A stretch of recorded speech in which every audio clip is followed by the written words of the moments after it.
Yan guys, dito sa content na to, i-explain ko na sa inyo yung actual kung paano gumana yung Bosch na relay, yung SPST na 5-pin.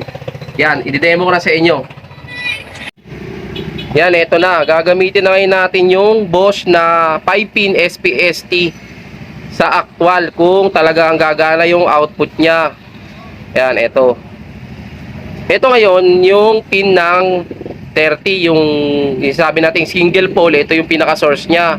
Tapos ngayon, itong white tsaka blue na to, ito yung output niya na dalawang line pero single throw lang. Tapos itong dalawa na to, ito yung magsisilbing trigger niya ng negative at positive. Yan. Ngayon, para malaman talaga natin na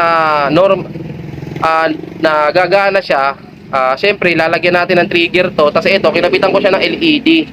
Yung LED, etong LED na to, in-ground ko na agad yung ground niya. Tapos yung positive niya, syempre, dito sa output ng relay. Para malaman nga natin kung parehas nga silang positive yung binabato, yung single throw nga na kanina sinasabi ko sa inyo.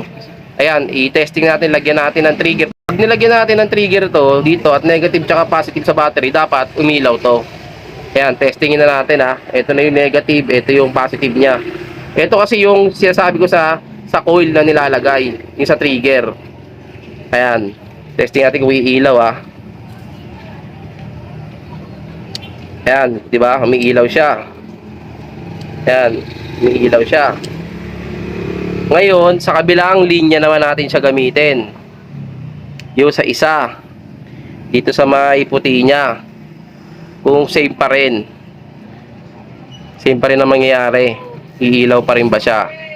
Yan. Yan, same pa rin, di ba? Ganun pa rin, umilaw. Kaya kahit ito, sa relay na Bosch, etong dalawa na to, yung output niya na dalawang wire na 87A, kahit i-short mo yan, iisa lang din ang output niyan. Parehas lang sila. Ayan ang yung normally open, magka-close lang siya pag nagkaroon ng trigger. Sabihin, magkakasupply lang siya pag nagkaroon ng trigger. Ayan. Testing natin ulit ha. O, lagyan ko na ng positive ha, yung coil. Ayan, di ba? Parehas lang. Hindi siya nagkakaproblema. Yan, yan yung silbi ng SPST na normally open. Yan, ito yung Bosch na gamit natin. Ito yun.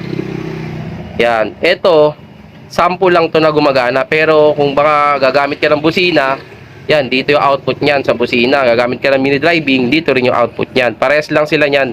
Ito lang yung basic diagram ko na madali lang natin paintindi. LED mo na LED module lang ginamit ko.